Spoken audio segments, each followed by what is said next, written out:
लूका 6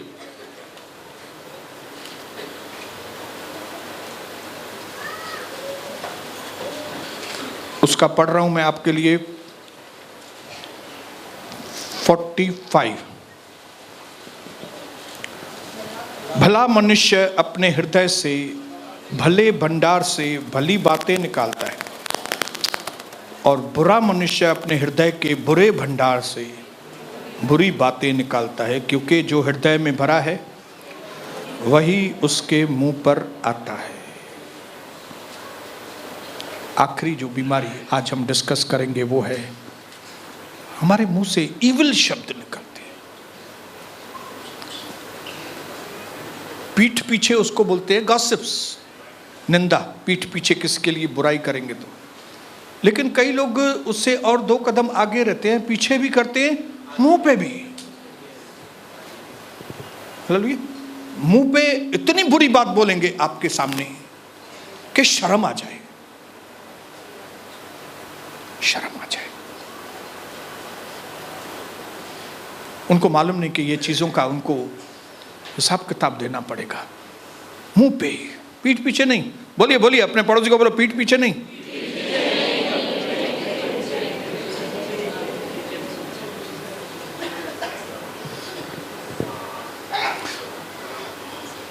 और मैं आपको बताऊं, जब कोई व्यक्ति पीठ पीछे भी और आपके मुंह पे भी आपको बुरे बुरे शब्द बोले, बर्दाश्त से बाहर होता है, मैं आपको बताऊं। और उसमें भी खास करके जब आपने किसी के साथ अच्छाई की है, लेकिन उसको इन अच्छाइयों को नजरअंदाज करके वो शैतान की गलत फहमियों में आके आपके लिए मुंह पे आपको भला बुरा बोले, माफ करने के लिए तैयार ना हो, आपकी सुनने के लिए भी तैयार ना हो, वैसे लोगों की हालत बहुत खराब होती है। मैं आपको बताऊं, बहुत खराब होती है। 1994 से मैं पास्टर हूं। नई नई सेवा हमने शुरू की थी। मेरे घर में लोगों का आना जाना शुरू हुआ था। 1 परिवार, 2 परिवार, और कविता और मैं इतना उत्साहित होते थे सेवा करने में कि हम कुछ भी करने के लिए, प्रभु के लोगों के लिए हम तैयार होते थे। लेकिन क्योंकि नई नई सेवा थी, अनुभव नहीं था कि इन लोगों को मैं कैसे संभालूं, क्या करूं, कैसे नहीं करूं। लोगों का डर, नए नए में मालूम नहीं था कि हमको अथॉरिटी यूज करनी है, हमको अधिकार के साथ लोगों से बात करना है। लेकिन वो अधिकार से बात नहीं करते थे, मन में डर लग के, क्योंकि नया नया सेवा, इस चीज़ों का शैतान ने फायदा उठाया और कई लोगों को एक ग्रुप बनाई जिसमें कुछ लोग ज्यादा इन्वॉल्व, कुछ लोग पीठ पीछे। कुछ लोगों को मेरा साथ देना, क्योंकि वो मेरी नजरों में अच्छे लोग थे, लेकिन उन्होंने भी मेरा साथ नहीं दिया। और कई लोगों ने मेरे मुंह पे, कविता के मुंह पे, उनको बहुत भला बुरा।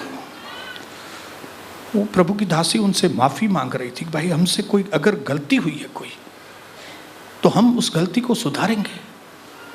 आप ऐसे क्यों कर रहे हो? आप प्रभु को देखो, प्रभु के घर को देखो, बाहर नाम खराब हो जाएगा, आप लोग ऐसा करेंगे। लेकिन उन्होंने नहीं सुना और हमारे अंदर को चीर फाड़ के उन्होंने बराबर से, जैसे चीरता है ना किसी को कोई। हालेलुया। कई बार हमने फिल्मों में देखा है कि कैसे एक व्यक्ति मर गया है गोलियों में, लेकिन उसके बाद भी वो उसको चाकू लगा रहा है बैठ के, मर गया है वो। ऐसा चीर फाड़ के वो लोग हमको चले गए।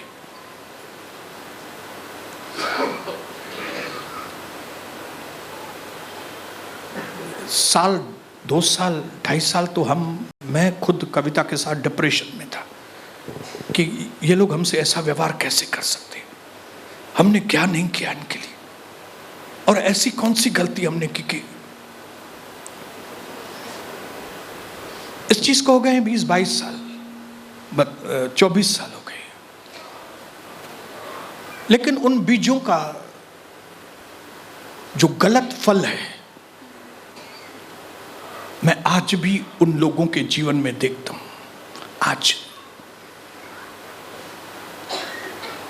आज देखता हूं उनके परिवार में सांप काम करता है और उनको समझ में नहीं आता है कि यह सांप आया किधर से, क्योंकि उनके पास यह शिक्षा ही नहीं है कि तुम अपने पास्टर के विरोध में। एक तो हमको किसी साधारण व्यक्ति के लिए भी हमें उसको बुराई के, उसके इविल शब्द नहीं बोलने, उसको दुष्ट शब्द इस्तेमाल नहीं करने हैं, बुराई के शब्द इस्तेमाल नहीं करने हैं। मैं एक व्यक्ति को बोल रहा था, आखिरकार मैं आपका आत्मिक पिता हूं, आप ऐसा क्यों? बोला क्या आत्मिक पिता? ये क्या रोमन कैथोलिक है क्या आप मेरे आत्मिक पिता है? मेरा उस वक्त जो हालत था, लेकिन मैं अपने आप को कंट्रोल कर रहा था, क्योंकि मुझे उनको संभालना था, कविता को और मेरे बच्चों को संभालना था। मैं चुपचाप अंदर सहन किया।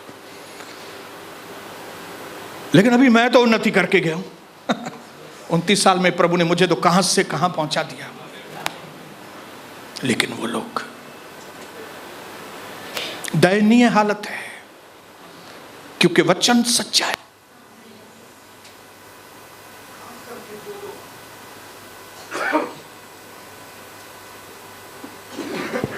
खास करके जो लोग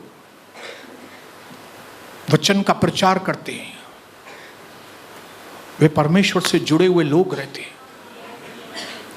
परमेश्वर की बातें लोगों तक पहुंचाते हैं, लोगों की बात परमेश्वर तक पहुंचाते हैं।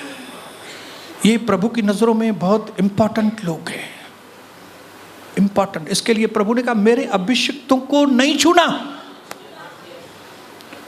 हालेलुया। मूसा की पीठ पीछे निंदा, मुंह पे भी उसके भाई ने। तब प्रभु ने कहा, तुमको डर नहीं है क्या? हाँ मरियम, हारून, तुमको मेरा डर नहीं लगता है? तुम मेरे दास के विरोध में बातें करते हो। अभी मैं तुमको बताऊंगा,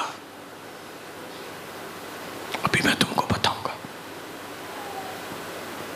हालेलुया। कई लोगों का आत्मिक जीवन चीर फाड़, उनका परिवार चीर फाड़ गया, के पास कोई सॉल्यूशन नहीं है। उनको पूछो, भाई आपकी हालत ऐसी क्यों है? हम प्रार्थना तो करते हैं लेकिन प्रभु सुनता नहीं है। भाई क्यों नहीं सुनता? जरा प्रभु को बोलो ना, प्रभु आप मेरी प्रार्थना क्यों नहीं सुनते? भाई मैंने ऐसा क्या किया है? मैंने 5 साल पहले क्या किया है? 10 साल पहले क्या किया है? 20 साल पहले क्या किया है? 24 साल पहले क्या किया है? 1997 में मैंने क्या किया है? 1998 में मैंने क्या किया है? मैंने प्रभु का दर्शन में क्या किया है? मैंने प्रभु के दर्शन के लीडर्स के लिए क्या किया है? मैंने प्रभु का दर्शन के पास्टर का व्यवहार किस तरह से किया है? मैंने उसके विरोध में कौन से शब्द, बुराई के शब्द उसके मुंह पे बोले?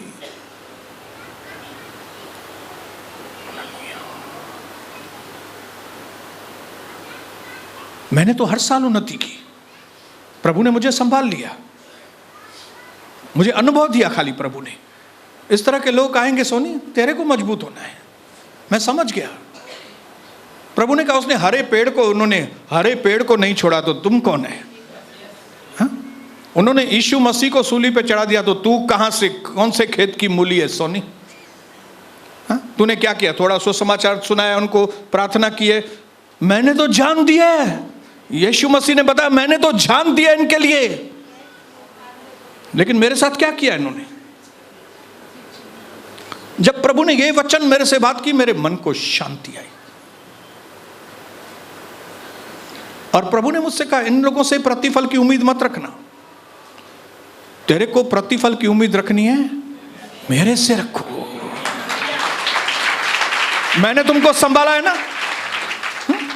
उन्होंने ऐसा किया तुमसे, लेकिन 1997 कहां, 98 कहां, 2023 कहां से कहां तू पहुंच गया? हालेलुया। किस तरह से खाली इधर उल्लासनगर में कुएं में, लेकिन मैंने कैसे तेरे को कुएं में से उठाकर नदी में नदी में से उठाकर समुद्र में, समुद्र से उठाकर महासागर में मैंने तुझको कहां से कहां पहुंचा दिया। हालेलुया। खाली मैंने तुमको नहीं, मैंने तुम्हारे बच्चों को कहां से कहां पहुंचाया, मैंने तुम्हारे बेटे को कहां से कहां पहुंचाया, मैंने तुम्हारी बेटी को कहां से कहां पहुंचाया, मैंने तुम्हारी मिनिस्ट्री को कहां से कहां पहुंचाया, और मेरे सारे जख्म भर गए।